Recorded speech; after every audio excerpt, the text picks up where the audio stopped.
अस्सलाम वालेकुम नाज़रीन, आप देख रहे हैं प्रोग्राम गोया और मैं हूं अरसलान खालिद। आज के प्रोग्राम में हम बात करेंगे इस वक्त जो एक इंतहाई अहम मामला है वो सेनेट के इंतखाबात का है और यकीनन हर पार्टी अपना अपना ज़ोर लगा रही है। हुकूमती पार्टी पाकिस्तान तहरीक इंसाफ की जमात की कोशिश है कि जहाँ पर कोई नाराज़ अरकान है उनको मनाया जाए, उनके साथ राब्तों में रहा जाए, उनके जो गिले शिकवे हैं वो दूर किए जाएँ ताकि अपने मर्ज़ी के नताइज वो हासिल कर सके। दूसरी जानिब अपोजिशन की जमातें भी ये दावा कर रही हैं कि पाकिस्तान तहरीक इंसाफ को शिकस्त होगी सेनेट के इंतखाबात में।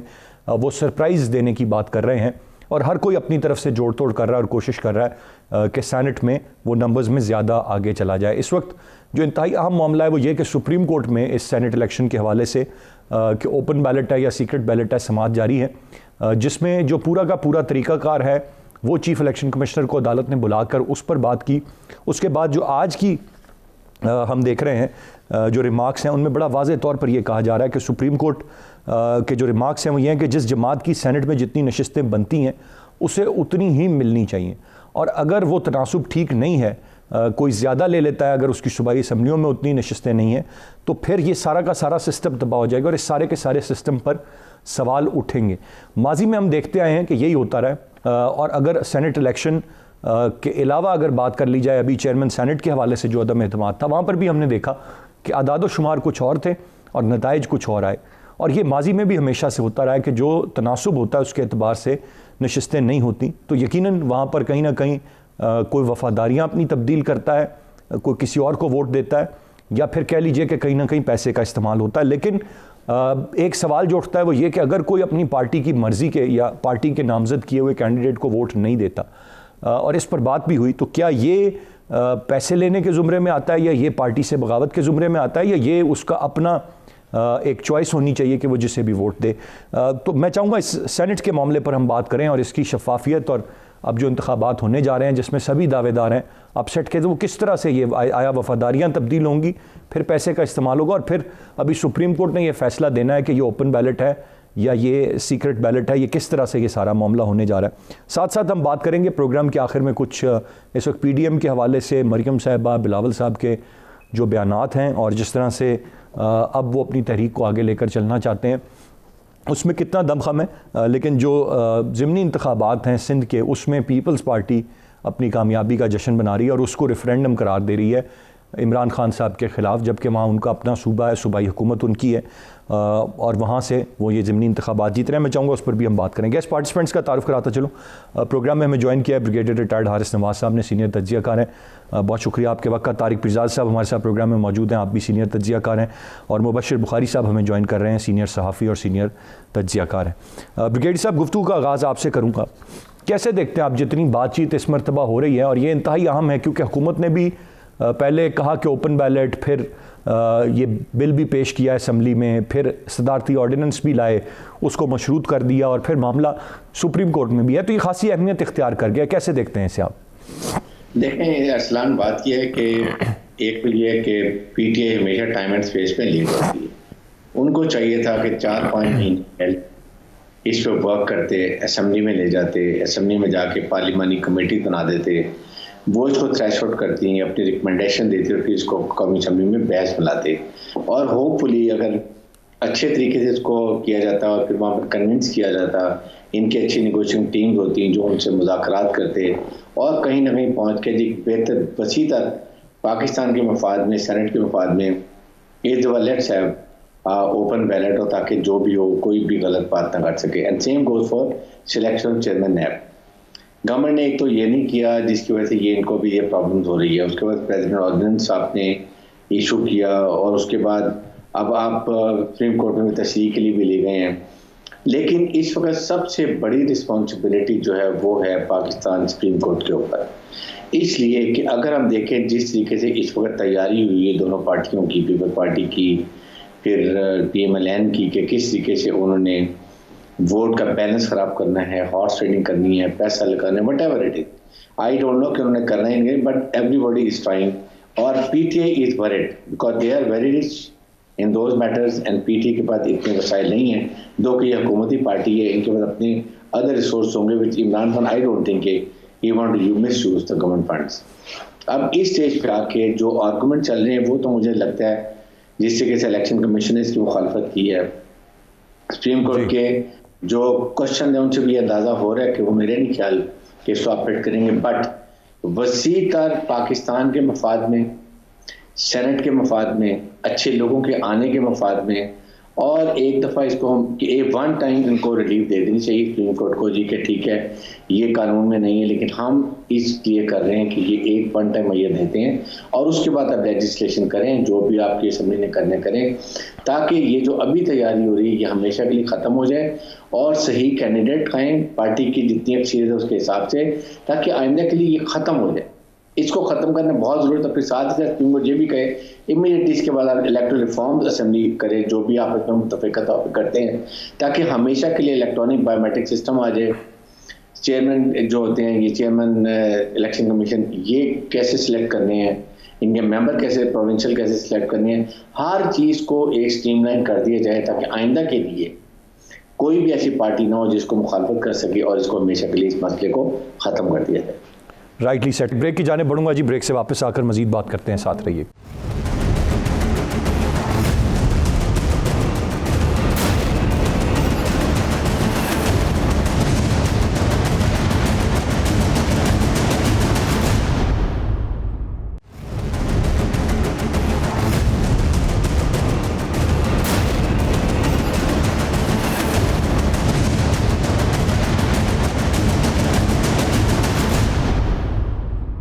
जी वेलकम बैक। तारिक पिरजाद साहब, आप कैसे देखते हैं जो ये आज की बात है कि कोई जमात तनासुब से हटकर अगर सीटें जीते तो सिस्टम तबाह हो जाएगा।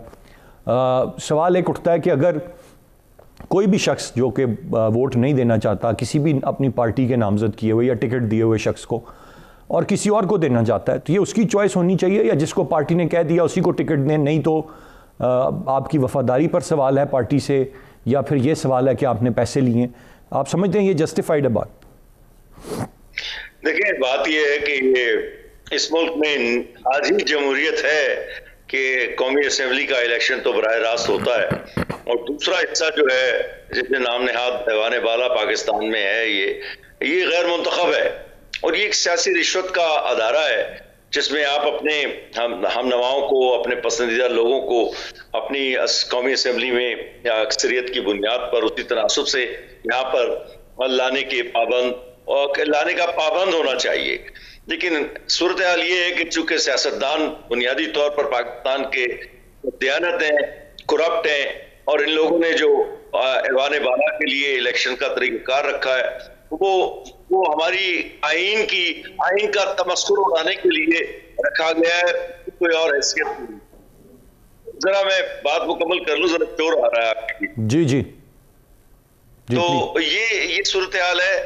इसके पस मंजर में हुकूमत ने जो काम किया है, मुझे उसमें से तीनों चीजों में से किसी पर एतराज नहीं है। वो सुप्रीम कोर्ट में गए हैं, वो भी दुरुस्त है, असेंबली में गए हैं, वो भी दुरुस्त है, और जो ऑर्डिनेंस आया है वो भी दुरुस्त है। क्योंकि अगर उनमें से किसी भी चीज पर एतराज होता तो अब तक सुप्रीम कोर्ट हुकूमती इक़दाम को अदालती कार्रवाई से बाहर खारिज कर चुकी होती। मैं अदालतों की इस बात से मौजूदा आईनी कमजोरियां और खामियां जो आइन में मौजूद हैं उसके पेश नजर जो अदालतों ने कहा है कि किसी पार्टी को उसकी जो तनासुब है उससे ज्यादा का वोट तो मिलना ही नहीं चाहिए, और वो मिलता है तो इसका मतलब है कि इलेक्शन कमीशन नाकाम है इलेक्शन मुंतखब करवाने में। और मैं तो यहां तक जाकर कहूंगा कि असल में तो यहाँ पे चूंकि आपने मुंतखब करना है लोगों को अपने तनासुब की बुनियाद पर जो कि कौमी असेंबली में आपको हासिल है, तो इलेक्शन किस चीज का है? ये तो बहुत बड़ा धोखा अवाम को देने के लिए कि सेनेट का इलेक्शन हो रहा है। अगर आप सुप्रीम कोर्ट की बात को गौर से देखिए और समझिए तो उन्होंने बड़ी वजाहत से कहा है कि ये तो तनासुब की बुनियाद पे इलेक्शन है। तो वो रुक गए हैं ये बात कहते हुए कि ये इलेक्शन की तो जरूरत नहीं है। लेकिन मैं आपको एक कानूनदान के तौर पर कहता हूं, इलेक्शन की जरूरत है किस लिए? आप तनासुब की बुनियाद पर जो आपका तनासुब कौमी असेंबली में वो वोटें हैं उसकी बुनियाद पर अपने लोगों को ले आए, करप्शन अभी खत्म हो जाती है, और वो जो खुफिया और गैर खुफिया की बहस है वो भी जो उससे वासिले जहन्नुम हो जाएगी। तो बुनियादी तौर पर इस सियासतदानों का एक सियासी रिश्वत का निजाम है, और इस मुल्क में जमहूरियत का मजाक उड़ाने की इससे बुरी मिसाल असल में बहुत कम मुल्कों में मौजूद है। बेशतर मुल्कों में पॉइंट आ गया आपका, जहाँ जमहूरियतें हैं बराह रास्त नुमाइंदगी है। और मैं एक और बात बताता चलूं, 1911 तक इंग्लैंड की हाउस ऑफ लॉर्ड्स को जो इनकी पार्लियामेंट है उसकी करारदादों को मनसूख करने का हक हासिल था। फिर 1911 में जो हाउस ऑफ लॉर्ड है उसके इख्तियारात खत्म किए गए थे और उसको एक मशवरा जाती अदारे में तब्दील कर दिया गया था, और वही इज्जतें देने वाली बात है। तो हमारे यहाँ जो इन्होंने हरकत की है ये तो वो अदारा नहीं है, तो इनको तो फौरी तौर पर चाहिए कि ये आए और तय कर दें कि आपको तनासुब बुनियाद पर वोट मिलेगा। वो मिर्जा साहब आपका पॉइंट आ गया, मैं जरा आगे बढ़ना चाहूँगा। Point taken sir. Mubashir Bukhari साहब, सर कैसे देखते हैं आप इसे? अगर तनासुब से ज़्यादा सीटें ले लीं तो ये रिश्वत के ज़ुमरे में आता है, सिस्टम तबाह होता है। ये कोई शख्स अगर वोट किसी और को देना चाहता है, ये बहुत सारी अब चीज़ें हैं, बहुत सारा इब्हाम सवाल इस सारे सेनेट के मामले पर बहुत खुलकर सामने आ गए। गो कि ये मौजूद थे लेकिन इस तरह से डिटेल में हमेशा ज़ेर बहस नहीं आए थे। अरसलान भाई, अगर आपकी ब्रेक करीब नहीं है तो मैं इसका जवाब दूं, और अगर मुझे चंद मिनट के लिए आपको बर्दाश्त करना पड़े तो प्लीज़ कीजिएगा। एक तो बात यह कि सिस्टम की हम बात कर रहे हैं, जमहूरियत की बात कर रहे हैं, हमेशा हम जमहूरी अदारों पे फिंगर पॉइंटिंग करते हैं। फिंगर पॉइंटिंग से पहले याद रखना चाहिए जी कब हुआ और किन किन तरीक़ों से हुआ, वो रिपीट करने की ज़रूरत नहीं। एक लंबी हिस्ट्री और मेरे दोस्त जो इधर बैठे हैं वो जानते हैं वो सारा कुछ। तो उसके बाद जब हम एतराज़ात करते हैं तो वो बेजा एतराज़ होता है, उसकी जस्टिफिकेशन नहीं होती। एक बात तो ये। दूसरी बात, मैं ख़ुद फेयरनेस और ट्रांसपेरेंसी का सबसे बड़ा हामी अपने आप को कहता हूँ, क्योंकि इलेक्शन में हर लेवल पे, खा वो डायरेक्ट हूँ या इनडायरेक्ट हूँ, उसको फेयर और ट्रांसपेरेंट होना चाहिए। लेकिन चूँकि हमारे आइन में एक चीज़ मौजूद है, उसका एक तरीक़ाकार मौजूद है, उसको चेंज कर लीजिए। उसको चेंज करने का तरीका जो है वो भी आइन में वज़ा किया गया है कि आप अमेंडमेंट लाएंगे। ऐसी सूरत हाल में हम सुप्रीम कोर्ट चले जाते हैं। अब यहाँ पे एक और सवाल पैदा होता है कि आपके नज़दीक पाकिस्तान का सुप्रीम अदारा कौन सा है, सुप्रीम कोर्ट या पार्लियामेंट? इसका जवाब भी मतलब देना चाहिए कि कौन सा अदारा प्राइम है। और मेरे ख्याल में, मैं तो चूँकि एक जमहूरी आदमी हूँ, मैं पार्लियामेंट को ही सबसे टॉप अदारा समझता हूँ। और जैसे मामला, चूँकि ये एक पार्लियामेंट्री डिबेट थी और इसको पार्लियामेंट से ही करवाना चाहिए था instead of going to Supreme Court. चूँकि सुप्रीम कोर्ट के अपने डिसीशंस पे नज़रिया ज़रूरत जैसे धब्बे मौजूद हैं, मैं माफ़ी के साथ ये कहता हूँ, इसलिए उसकी क्रेडिबिलिटी भी इतनी ज़्यादा नहीं है कि उसे हम पार्लियामेंट पे फौकियत दे दें। तीसरी बात आ जाती है कि डायरेक्ट इलेक्शन की दो सूरतें बनती हैं, आई मीन ओपन बैलेटिंग की। अगर ओपन बैलेट का आप निज़ाम करते हैं, सुप्रीम कोर्ट ने बड़ी अच्छी बात की जी, सीटों के तनासुब से आप कीजिए, इस पे भी मैं आता हूँ। लेकिन अगर आप ओपन बैलेट करते हैं, आज एक फ़र्द बिक रहा है, उस सूरत में ब्लॉक्स बिकेंगे। जैसे अभी यही पार्टी जो कि बिल लाई है, जो ऑर्डिनेंस लाई है, जो सुप्रीम कोर्ट गई है, उन्होंने पंजाब में कोशिश नहीं की एक फॉरवर्ड ब्लॉक बनाने की। उसका पर्पस क्या था? फॉरवर्ड ब्लॉक क्या, अल्लाह वास्ते इनके पास जो लोग जिन्होंने राब्ता किया वो वैसे ही आ गए इनके पास। यकीनन कहीं ना कहीं कोई ना कोई ग्रीड, कोई लस्ट, कुछ बेनिफिट्स की बात हुई होगी उसमें। अब आते हैं जो तीसरा पॉइंट था कि जी तनासुब के हिसाब से, ओके जी हम डिसाइड कर लेते हैं कि ये तनासब के हिसाब से सीटें होनी चाहिए, फिर टॉप पे टॉप लीडरशिप बिकेगी। मैं आपको एक एग्जांपल देता हूँ इसकी। मतलब कैंडिडेट्स वो आएंगे जिनको पार्टी नहीं चाहती, लेकिन चूंकि डिसीजन मेकर्स जो हैं उन्होंने उनको नॉमिनेट किया है, आप पार्टी को आप बाउंड कर दें जी, आप इनको वोट कीजिए। इसकी मिसाल जो मैं देने जा रहा हूं वो आपको मैं पिछले इलेक्शन से दे रहा हूं। जब सिंध से इलेक्शन हुए, आसिफ जरदारी साहब कराची के एक सेठ को टिकट देना चाहते थे, जिस पे पार्टी के अंदर से हीट आ रही थी और बिलावल भुट्टो ने उस पर स्टैंड लिया, जिसका नतीजा क्या निकला कि आजिज धामरा को आज वो सेनेटर की सूरत में आपको नज़र आते हैं। अदरवाइज़ क्या होता, वही सेठ साहब जिनका पॉलिटिक्स से कोई लेना देना नहीं था, स्टॉक एक्सचेंज के वो किंग थे, वो बड़े आराम से पार्टी की सपोर्ट से बन जाते। तो वो दोस्त जो ये कह रहे हैं, या सुप्रीम कोर्ट जो ये कह रहा है कि जनाब सीटों के तनासुब से, तो फिर सीटों के तनासुब से जब आप करेंगे तो फिर ऊपर ठेकेदार जिसके पास रकम है वो देगा और बड़े आराम से सेनेटर बन जाएगा। उस सूरत में भी ये होगा। इसके लिए हल यही है अरसलान भाई कि कौम सर जोड़ के बैठे, पार्लियामेंटेरियन सर जोड़ के बैठे, जो कंसेंसस फार्मूला निकले उस पर अमेंडमेंट लाएं और आइन में अमेंडमेंट करें। वंस एंड फॉर ऑल इस मामले को सेटल डाउन कर दिया जाए। एक ब्रेक की जाने बढ़ूंगा जी, ब्रेक से वापस आकर मजीद बात करते हैं, साथ रहिए।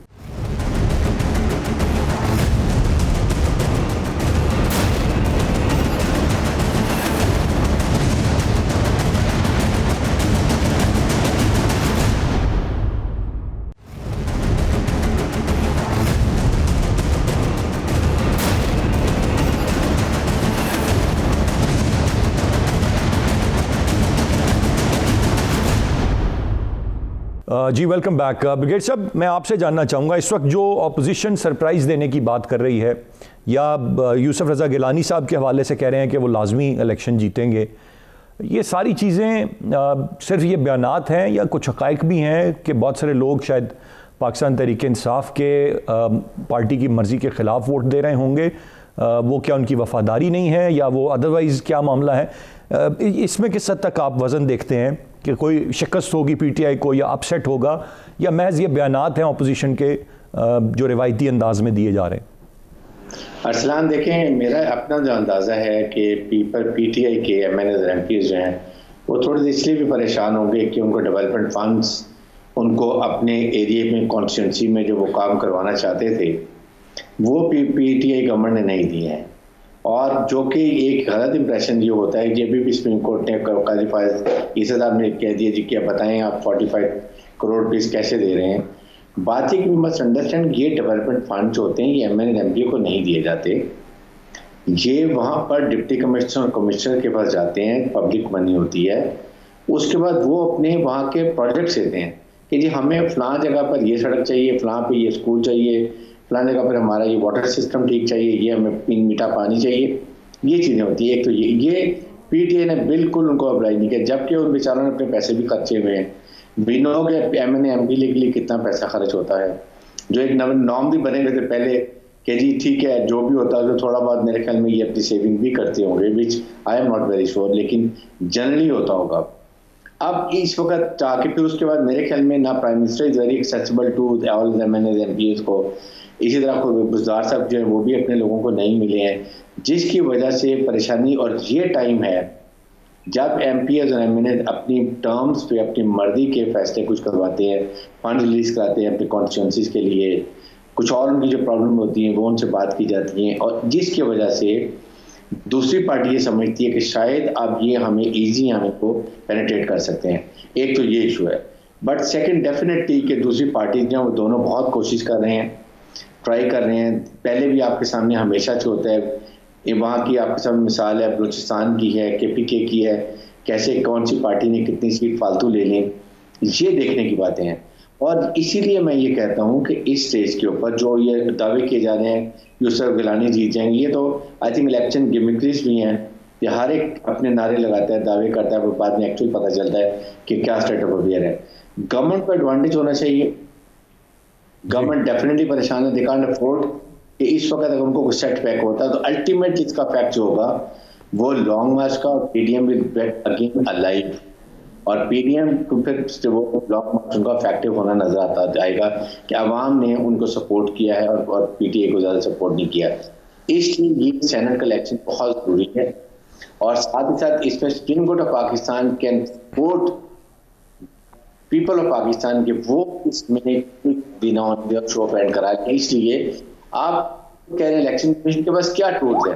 Election commission has no tools जी, उनके पास ऐसा जरिया नहीं है कि वो ये कर सकते हैं स्मूथ इलेक्शन, दैट्स ऑल। और बाद में कोई रिपोर्ट करे तो डॉक्यूमेंट के एविडेंस के साथ उनके खिलाफ कानूनी कार्रवाई की जाए। इसलिए सुप्रीम कोर्ट का काम है कि इस वक्त वन टाइम जरूर मजरी किसी को भी ताकि फायदा ना, और कोई ये ना कर सके कि इसने ये कर दिया उसने ये कर दिया। स्मूथ इलेक्शन कराएं, गवर्नमेंट से कराएं, ताकि हर पता हो। हाँ, अगर कोई इतना ही है जैसे आमिर जाकर सब कह रहे हैं क्लियरली कि मैं वोट नहीं दूंगा, देयर इज ओन रीजंस, तो वो justice that's all, but then he will make a sense, he will not cost any others anyone else favour. इन्हें इस चीज से कहेंगे तो बेहतर होगा। ये पीटीआई को मैं फील के वो गिमिक्रीज एंड जब तक इलेक्शन रिजल्ट नहीं है। राइट, सेट ब्रिगेड साहब, पॉइंट आ गया आपका। मुझे क्विकली ब्रिगेड साहब अगर अपनी राय आप पीडीएम पर भी दे दें, कहाँ खड़ी है आज पीडीएम और कितना थ्रेट आगे आने वाले वक्त में हो सकती है ब्रिगेड साहब? जी, मैं तारिक पिरजाद साहब की जानिब बढ़ूंगा। पिरजाद साहब, कैसे देख रहे हैं आप इस वक्त मरियम साहिबा के बयानात हैं, बिलावल के बयानात हैं, अब कितना मज़ीद कोई थ्रेट है ये आने वाले वक्त में? पहले सेनेट इलेक्शन, अब सेनेट इलेक्शन का भी भरपूर तरीके से लड़ रहे हैं, ज़िमनी इंतखाबात भी भरपूर तरीके से लड़ रहे हैं, लॉन्ग मार्च भी तारीखें आ रही हैं, कोई थ्रेट रह गया है पीडीएम इस मौजूदा हुकूमत के लिए? क्या समझते हैं आप? मैं इसका जवाब अभी देता हूं, जरा मुझे चंद सेकंड दे दिए जरा यूसुफ रजा गिलानी के मुतालिक। जी जी। इससे ज्यादा शर्मनाक बात किसी भी पार्टी के लिए और किसी भी मुल्क की जमहूरियत के लिए नहीं हो सकती कि एक सजा याफ्ता या ओहदे से बरतरफ किए गए, अदालती हुक्म के तहत बरतरफ किए गए और अदालती अहकाम की खिलाफवर्जी करने वाले साबिक वज़ीर आज़म को आप एक आइज़र शख्स के तौर पर दोबारा करते हुए उसको हवाले वाला में डालने की करें। पार्टी के लिए ये डूब मरने का काम है। वैसे भी पीपल्स पार्टी अब बिहारी सीट की जवाब रह गई है, क्या यही उनके पूरा कारोबार है क्या वो खुला याफ्ता या बरतरफ किए गए लोगों को वापस लेकर आए? उनके पास और नए लोग तो आ नहीं सकते पार्टी में। अब दूसरी बात, तो आप बात कर रहे हैं पीडीएम वाली बात, तो आप मेरे तजज़िये से वाकिफ हैं। उस तहरीक ने ना पहले जान थी ना अब जान है। 50 टेलीविजन और उनके हैकरों ने उनको जिंदा रखा हुआ था। तो मैं आपको इस्तना करार दे देता हूँ, मुस्तना कर देता हूँ ताकि आप इतराज न करें। तो कहना चाहता हूँ कि ये लोग बुनियादी तौर पर देखिए ना, मरियम का बयान पढ़े क्या है, मुझे बीमारी है, मुझे सर्जरी है, लेकिन मैं इस हुकूमत को इजाजत देकर बाहर नहीं जाऊंगी। ये कौन कह रहा है? ये इस मुल्क में झूठ बोलने और इजाजत लेने का एक मनफी और बहाना है जो आप पब्लिक के सामने रखते हैं। उसके बाद एक दबाव पैदा करते हैं और उसके बाद नवाज शरीफ मुजरिम की तरह बाहर चले जाते हैं। ये लड़की भी इसी तरह ही बाहर चली जाएगी किसी ना किसी दिन। तो यकीन है अगर शेख रशीद की राय अभी आ गई इमरान खान पर तो ये चली जाएगी। एक बात, पीडीएम मजबूत तौर पर अपने तमाम जो है ना खेल चुकी है। इनकी सियासत में ना पहले कम था ना अब है। तीनों के मफादात अलग-अलग है। फर्क ये है कि इमरान खान की पर दबाव कायम रखने के लिए उन्होंने बज़ाहिर एक इत्तेहाद को कायम रखा हुआ है, लेकिन रास्ते तो बंद हो चुके हैं। इस्लामाबाद आने का रास्ता तो वो भी मुझे अब खुला हुआ नजर नहीं आता। मेरा ख्याल है इनमें से बहुत से लोगों की गिरफ्तारियां होने को है। Right he said. Mubashir Bukhari साहब, आप कैसे देखते हैं ये जो ख़ास तौर पे बात चली थी, मरियम साहिबा ने कहा कि वो नहीं जाएंगी और फिर फवाद चौधरी साहब ने जिस तरह से कहा कि उन्होंने बैक चैनल राब्ते किए हैं और वो भी चाह रही हैं बाहर जाना, क्या खबरें हैं इसमें? कितनी सदाकत है और क्या कोई गिरफ्तारियां हम देखेंगे या बैरून मुल्क रवानगियां हम देखेंगे? मेरे पास इतलात ये हैं कि शायद आसिफ अली जरदारी साहब भी उनकी भी बीमारी ज़्यादा है और वो भी किसी तरह बाहर जाने की कोशिश में हैं। आपके पास क्या इतलात है? जी देखिए, इतलात तो कुछ ऐसी हैं, मतलब आसिफ अली जरदारी साहब के हवाले से अगर बात करें तो उनकी एलिमेंट ऐसी है कि वो बाहर जाएं और इस हवाले से वो शायद गवर्नमेंट से बात भी करें। ECL से नाम भी उनका रिमूवल हो जाएगा, क्योंकि आसिफ अली जरदारी की तो हिस्ट्री है कि 11 साल जेल में गुजारे और जब बहुत सारी डील्स ऑफर हुई उनमें से कुछ का मैं पर्सनल विटनेस भी हूँ, तो उस वक्त भी उन्होंने रिफ्यूज़ किया। तो अभी जो सूरत हाल है वो चूँकि उनकी हेल्थ के इश्यूज़ इस तरह के हैं। जहाँ तक मरियम साहबा का ताल्लुक़ है, उनकी सर्जरी मेरी भी समझ में नहीं आ रही बाय द वे, और बैक चैनल जो राब्ते हैं वो तो हमेशा से जारी हैं और वो ज़रूरी नहीं कि PDM की जमातें ही कर रही हों, दूसरे जो अनासर हैं वो भी करते हैं और वो राब्ते बिल्कुल अपनी जगह पे मौजूद हैं। आप देखिए ना, पाकिस्तान एक वाहिद मुल्क है जहाँ पे मियां नवाज शरीफ पहली दफ़ा कन्विक्ट हुए, एग्जाइल में गए, बाहर गए, वापस आए, प्राइम मिनिस्टर बन गए, दूसरी दफ़ा कन्विक्ट हुए, बाहर जाके बैठे हुए हैं। और ये पाकिस्तान में ही हो रहा है। और कौन कर रहा है, कौन इजाज़त देता है? इमरान खान साहब से पूछा जाए ना कि आपने इजाज़त दी थी तो क्यों दी थी? पाकिस्तान दुनिया का वाहिद मुल्क है जहाँ पे एक कॉन्विक्ट को बाहर भेजा गया है। ठीक है, तो ये तो होगी हुकूमती पॉलिसी। एक बात का थोड़ा सा मैं दोबारा थोड़ा सा पीछे जाऊंगा अरसलान भाई, अगर आप इजाज़त दें। जी। यूसुफ रज़ा गिलानी साहब, ये स्पीकर होते हुए इन पे केसेस बने थे नौकरियां देने के, और उस वक्त कन्विक्शन में गए थे, इनको सज़ा हुई थी, जेल काट के बाहर आए और उसके बाद ये प्राइम मिनिस्टर बने, चूँकि वो नौकरियां भी आवाम को सर्व करने के लिए दी गई थी। और जो फैसला सुप्रीम कोर्ट का था वो, उसके बारे में हम क्या बात करें। इफ्तिखार चौधरी साहब जो हैं, उन्होंने जो किया वो हम सब के सामने है, और जिस तरह का फैसला अनरिटन दिया जो कि जी till rising of this court, उसमें खुद ही वो एक बदनीयती नज़र आ रही थी। और उसके बाद अपनी सज़ा वो भुगत चुके, चूँकि 5 साल उनकी डिस्क्वालिफिकेशन थी, 5 साल के बाद वो इलेक्शन लड़ने के जो हैं वो अहल हैं, तो उसमें इतना ह्यू एंड क्राई हम क्यों कर रहे हैं। यहाँ पे इसी असेंबली में बहुत सारे कन्विक्ट्स आपको नज़र आ रहे हैं, तो इसलिए मेरा ख्याल है ऐसे इश्यूज़ पे इस तरह हाईलाइट नहीं करना चाहिए। सर, पीडीएम मुबश्शिर भाई कोई थ्रेट रहेगी आने वाले वक्त में या नहीं रहा वो? जी, मैं बिल्कुल मैं ये अर्ज कर रहा हूँ, यूसुफ रज़ा गिलानी से ही हम उसका सिरा पकड़ते हैं। अगर गिलानी साहब जीत जाते हैं और गिलानी साहब को अगर सेनेट में पहुंचाना होता, पीपल्स पार्टी बड़े आराम से सिंध से उन्हें नॉमिनेट करती और पहुंचा देती। मसला ये है कि गिलानी साहब का वेट है, उन्हें उनके चूँकि कनेक्शंस जीडीए की कुछ पार्टीज़ में शामिल लोगों से भी हैं, फैमिली कनेक्शंस हैं, फिर साउथ से ताल्लुक़ रखते हैं। पीटीआई के बहुत से लोग साउथ से जो है नाराज़ हैं पीटीआई की पॉलिसी से। ये यहाँ से स्टार्ट होगा पीडीएम की अगली स्ट्रेटजी का। अगर गिलानी साहब जीत जाते हैं तो पीडीएम जो है लॉन्ग मार्च, सिट इन के अलावा नो कॉन्फिडेंस के ऑप्शन को डेफिनेटली यूज़ करेगी, और वही उसकी स्ट्रेंथ होगी कि उसको सक्सेसफुल कैसे बनाना है। वो पंजाब में भी करेगी, राइटली सेड, और वो फेडरल लेवल पे भी करेगी। बिल्कुल सही। बहुत शुक्रिया अदा करना चाहूँगा तीनों मौजूद मेहमानों का। नाज़रीन, गुफ्तगू आपने सुनी आज के प्रोग्राम से इतने। अरसलान खालिद को इजाज़त दीजिए, अल्लाह ने के पास।